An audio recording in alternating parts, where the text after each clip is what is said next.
The romantic canals and grand architecture of Venice draw tourists from all over the world. Too many tourists, probably. The city is sinking, and all that foot and boat traffic isn't helping. So before Venice disappears, let's take a look at its history. The Republic of Venice was one of the most unlikely empires in history.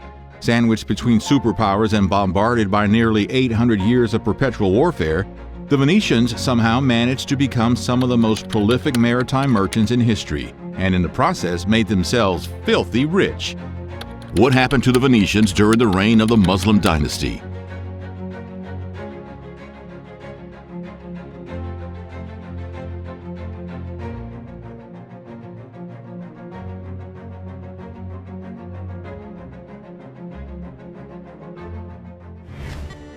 Attila the Hun and the Lagoon people.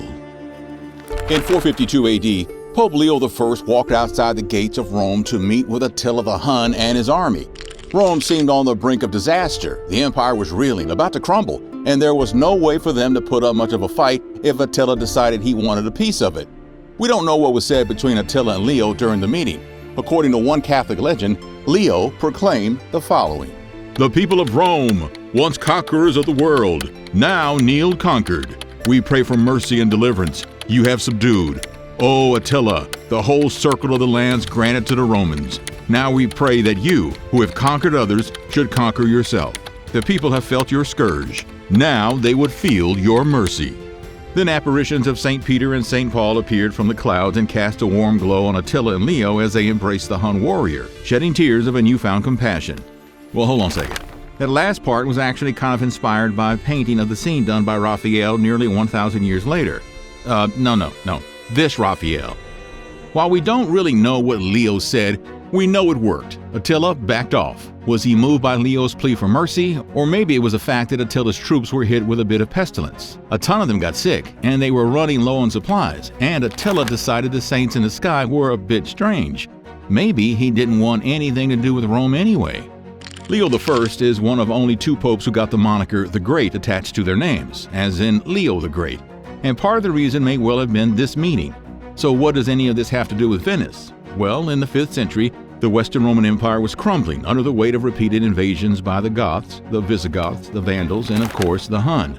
The city of Rome was in trouble, as we've seen, but so were the people of the northern Italian plain. In the face of these invasions, a lot of people living in the Veneto region, which included modern-day cities like Padua, Aquileia, Treviso, and Altino, hid out on the marshy lagoons along the Adriatic coast. These lagoons had intricate networks of islands, channels, and mudflats that provided a natural defense against the marauding tribes. Over time, as the invasions continued, these temporary settlements became more permanent. The refugees turned a survival situation into a thrival situation? What I'm saying is they started doing really well. They adapted to their new environment by building homes on wooden pilings driven deep into the marshy ground, eventually giving rise to the city of Venice. The city that started off as a refuge from conflict would go on to become one of the world's most dominant trade and naval powers. Stealing a saint.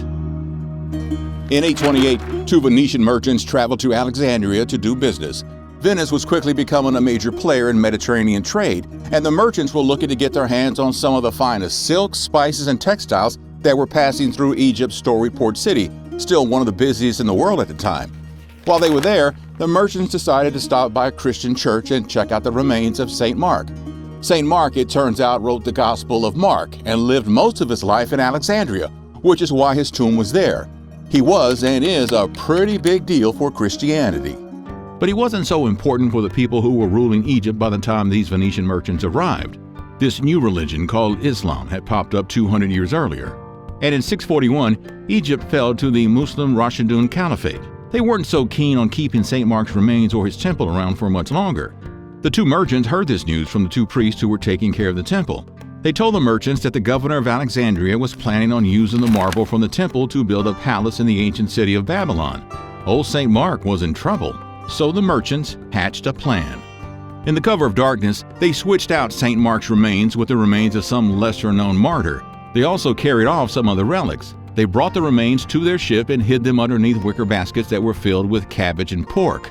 You would think the Muslim leaders at the time wouldn't really miss the remains of some guy who was important for a religion that they didn't care much about. but there were still relatively tight trade regulations. I mean, imagine passing through international customs at an airport today and were asked if you had anything to declare while your suitcase was filled with bones of a random dead guy you stole from a graveyard. Awkward. So when the Muslim custom officials inspected the merchant ship and they saw the pork, cries of khinzir rang out. Khinzir is the Arabic word for pig, and in Islam, eating or even touching pork is a big no-no. So the merchants made it out of Alexandria with their contraband saint bones and hit the waters of the Mediterranean. But the hardest part was yet to come. On their voyage back to Venice, the ship was hit by a massive storm that nearly sent the merchants and their priceless relics to the bottom of the sea. According to legend, an apparition of St. Mark appeared above the ship and helped guide it safely back to Venice. St. Mark thus became the patron saint of Venice, and his remains were kept in a tomb in what would become Venice's most iconic building, the Basilica of St. Mark. Slavic pirates and Byzantine alliances. In 887, the Venetian Doge Pietro Candiano I sailed a fleet of 12 ships across the Adriatic Sea to Makarska on the coast of what's now Croatia. Sidebar: Doge was basically the Venetian version of Prime Minister, the top elected official in charge of the Republic. The system was actually pretty democratic and progressive for the times. Anyway, Doge Candiano served from 887 to 887. He was sailing his fleet to meet the Narentine pirates, Slavic people who populated the east coast of the Adriatic Sea. They were wreaking havoc on Venetian merchant ships, creating a kind of gauntlet of pillaging for the Venetians as they were trying to transport goods to and from cities in the Mediterranean. So the Venetians attacked the Narentines, hoping to end all the piracy and protect their trade interests. But it didn't work out so well. Doge Pietro Candiano I's fleet was wiped out, and the Doge became the first Venetian ruler to die in battle. Venice was forced to sign a treaty with the Narentines and pay them tribute every year so they wouldn't steal all the stuff on their ships.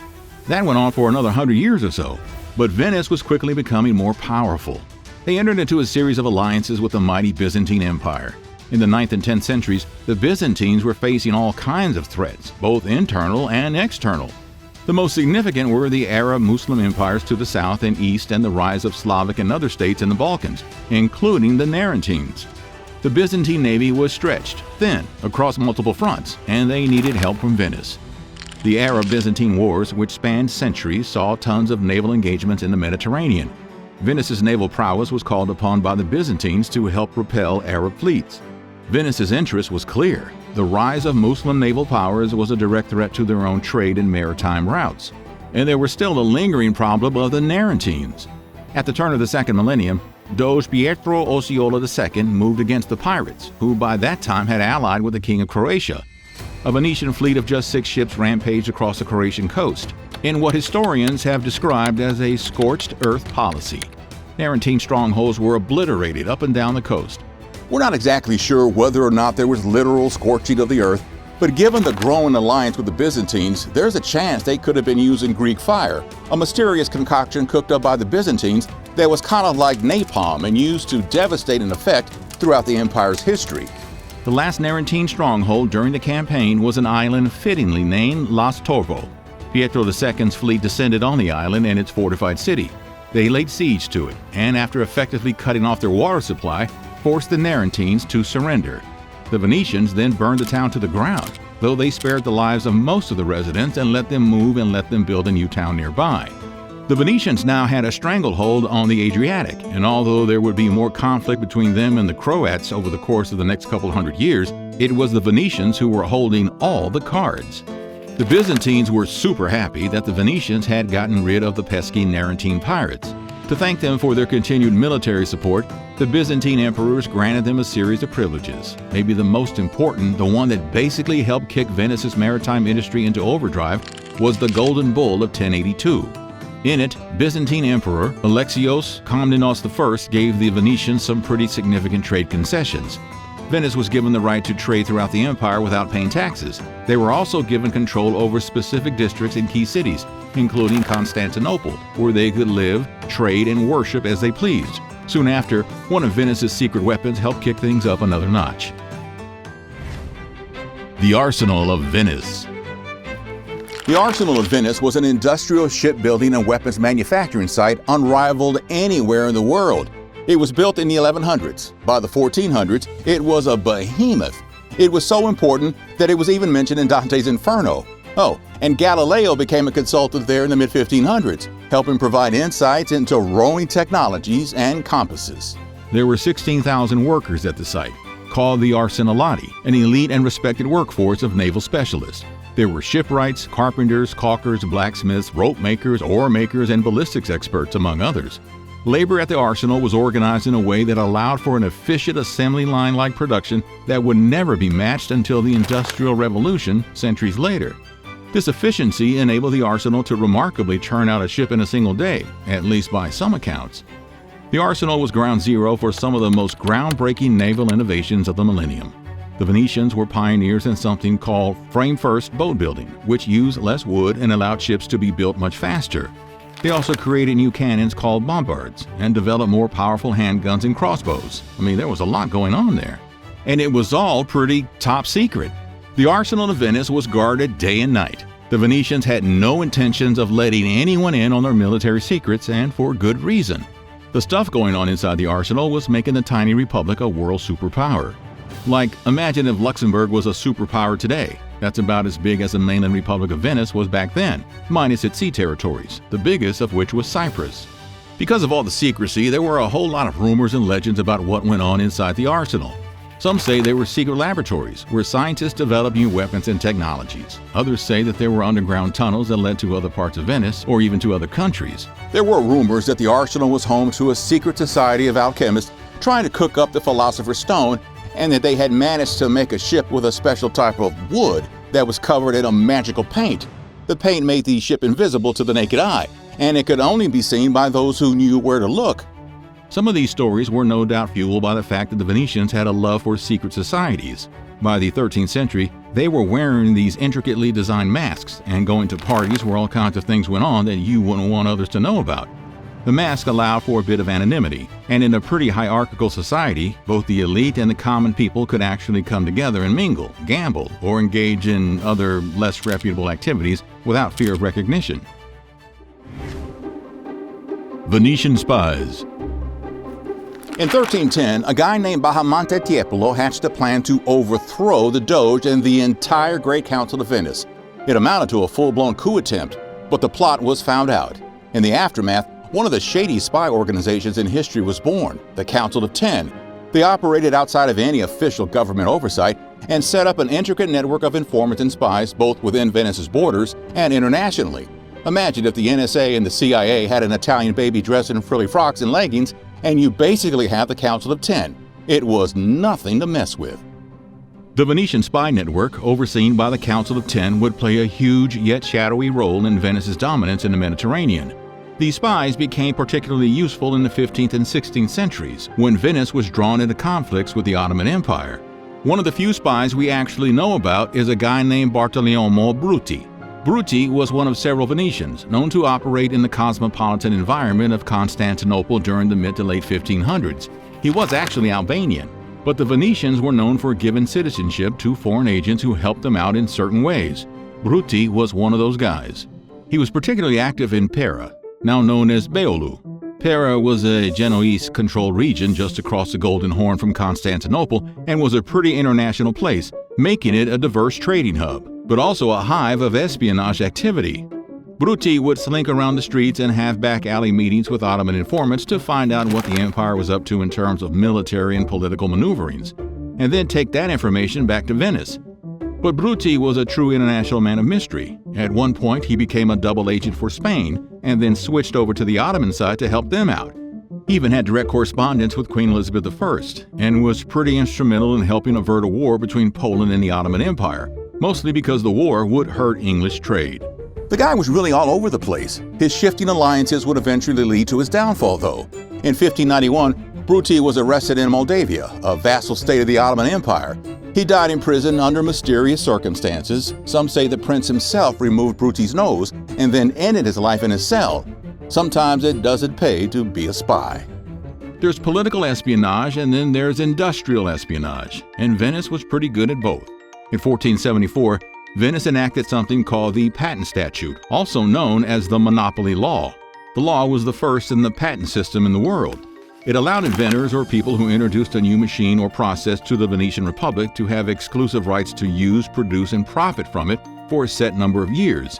It was a huge incentive for innovation and the introduction of new technologies. But it also indirectly promoted a kind of state-sponsored industrial espionage. Venetians traveling abroad for trade or whatever other reasons saw dollar signs in their eyes, or rather ducats or lira, when they saw some kind of technological innovation that looked like it could be useful to the Republic. By introducing them to Venice, they could secure a monopoly on the use and profit of that technology, getting super wealthy in the process and, on a larger scale, technological advancement for the Republic. It was a big reason Venice had a competitive edge in different sectors, from textile production to shipbuilding. Casanova the Spy. Giacomo Casanova is best known for his romantic escapades and his colorful autobiography, Histoire de ma vie, or Story of My Life. But he was more than just a playboy and a seducer. In an unlikely twist, he actually became a spy for the Venetian inquisitors of state. Casanova's relationship with the Venetian authorities wasn't always so lovey-dovey. In 1755, he was thrown into the notorious Leeds prison on charges related to his, well, let's call it libertine behavior and accusations of witchcraft. Remarkably, Casanova managed to escape. The escape itself involved a bowl of macaroni and cheese and a priest locked up in the cell next door who was doing time for having 3 illegitimate kids with 3 different women. Casanova reportedly hid a tool to dig the hole in a huge Bible, which he placed under the bowl of mac and cheese and gave to a prison janitor, telling him to bring it over to his priest friend. Together, they dug holes in the ceiling and managed to flee the prison. After traveling across Europe for several years, Casanova returned to Venice in 1774. By then, his reputation was somewhat rehabilitated, and he was looking for a way to cozy up to Venetian authorities. To make this happen, Casanova offered his services to the Council of 10. He became a confidential informant. Given his expansive network of contacts, his charm, and his ability to navigate different social circles, he proved to be a pretty valuable asset to the inquisitors. He claimed to have been a spy in France, where one of his tasks was to gather information on the Count de Saint-Germain, an enigmatic guy who claimed to possess alchemical and other secrets. Now, given the rumors of the stuff going on in the basement of the Venice arsenal, you can imagine that certain Venetian officials might be kind of curious if the Count was onto anything. Casanova was skeptical of the Count, though, and reported back to Venice that the Count was probably full of hot air. The end of the myth. Shortly after Casanova's stint as a Venetian spy, it all came tumbling down for the Republic. In 1797, Venice surrendered to Napoleon. A final slap in the face came when, during the chaos of collapse, an angry mob stormed St. Mark's Basilica, looking for his remains. What they found were not the remains of St. Mark at all, but some other bones. Apparently, someone pulled a fast one on the Venetians in the same way that those 2 merchants back in the 800s had pulled a fast one on the Egyptians all those centuries ago. It was a pretty fitting symbol for the fall of one of the greatest and one of the most unlikely maritime powers the world has ever seen. Thanks for watching. What else would you like to know about Venice? Let us know in the comments, and don't forget to like and subscribe for more Nutty History.